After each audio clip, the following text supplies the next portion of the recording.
Star news Marathi, नवे पाऊल नवी दिशा। विट्यात सदाभाऊ पाटील नेमकं तिकीट कोणाला देणार?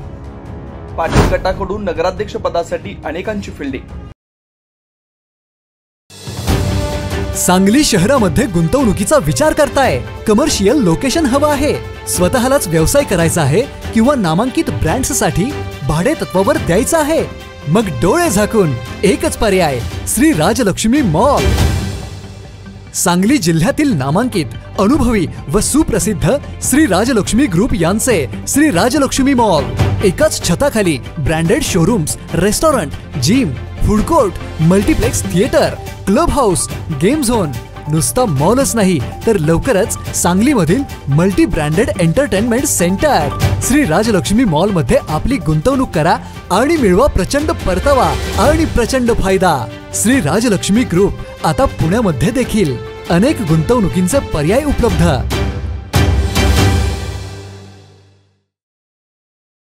तुम्हाला सोने खरेदी करायचं आहे तर मग चला विट्याच्या ओम ज्वेलर्स मध्ये।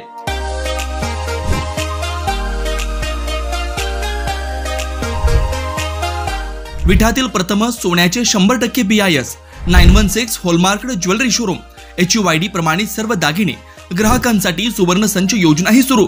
तर मग एक वेळ अवश्य भेट द्या। आमचा पत्ता ओम ज्वेलर्स, सराफपेठ, बँक ऑफ महाराष्ट्र समोर विटा, श्री भगवान ढमाले गार्डीकर, डॉक्टर विशाल शिंदे मोराळे। गेल्या अनेक दिवसांपासून विटा नगरपालिकेसाठी गुडघ्याला वाशिंग बांधून असणाऱ्या इच्छुकांमध्ये नगराध्यक्ष पदासाठी मोठी चुरस लागली। गेल्या 50 वर्षापासून विटा नगरपालिकेची सत्ता अबाधित ठेवणारे पाटील गटाचे ज्येष्ठ नेते सदाशिवराव पाटील हे नेमकं तिकीट कोणाला देणार अशी चर्चा विटा शहरासह परिसरात रंगली। पाटील गटाकडून विटा नगरपालिकेच्या नगराध्यक्ष पदासाठी अनेकांनी फिल्डिंग लावली। नगराध्यक्ष पदाची माळ कोणाच्या गळ्यात पडणार याकडे अनेकांच्या नजरा लागल्या। विटा नगरपालिकेच्या नगराध्यक्ष पदासाठी ओबीसी आरक्षण जाहीर झाल्यापासून विटा शहरात अनेकांनी आपल्या उमेदवारीची दावेदारी केली आहे।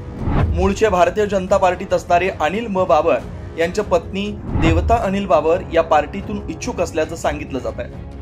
अनिल बाबर यांनी तशी गेल्या अनेक दिवसांपासून तयारी सुरू केली। अनिल बाबर हे तसे पूर्वीपासून भारतीय जनता पार्टीमध्ये सक्रिय आहेत। युवा नेते वैभव पाटील यांनी काही दिवसांपूर्वी भारतीय जनता पार्टीत प्रवेश केला। यापूर्वी अनिल बाबर हे बाबर गटात सक्रिय होते, परंतु वैभव पाटील यांनी भारतीय जनता पक्षात प्रवेश केल्यानंतर त्यांनी देखील पक्षाबरोबर जाण्याचा निर्णय घेतला। नेहमी बाबर गटाच्या बरोबर दिसणारे अनिल बाबर हे आता पाटील गटात सक्रिय दिसतात। वैभव पाटील यांनी भारतीय जनता पार्टीत प्रवेश केल्यानंतर अनिल बाबर यांनी त्यांना ताकद देऊन पक्षाबरोबर जाण्याचा निर्णय घेतला असला तरी विटा नगरपालिकेत ओबीसी आरक्षण पडल्यानंतर बाबर यांनी आम्हालाच नगराध्यक्ष पदाची संधी द्यावी अशी मागणी पाटील गटाकडे केली। त्या अनुषंगाने त्यांनी विटा शहरात तयारी देखील सुरू केली।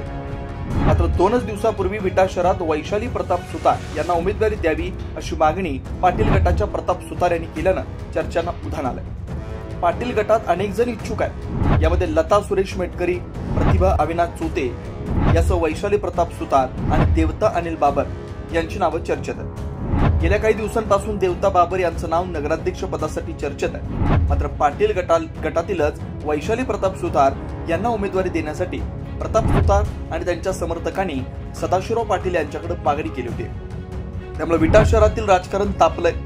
नगराध्यक्ष पदाची माळ कोणाच्या गळ्यात पडणार याकडे अनेकांच्या नजरा लागल्या। याबाबतचा अंतिम निर्णय हा पाटील गटाचे ज्येष्ठ नेते सदाशिवभाऊ पाटील हेच घेणार आहेत। त्यामुळे ते काय निर्णय घेतात याकडे अनेकांच्या नजरा लागल्या। स्टार न्यूज मराठीसाठी चंद्रकांत जाधव, विटा। आपल्या परिसरातील लेटेस्ट बातम्या पाहण्यासाठी स्टार न्यूज मराठी YouTube चॅनलला आत्ताच सबस्क्राइब करा।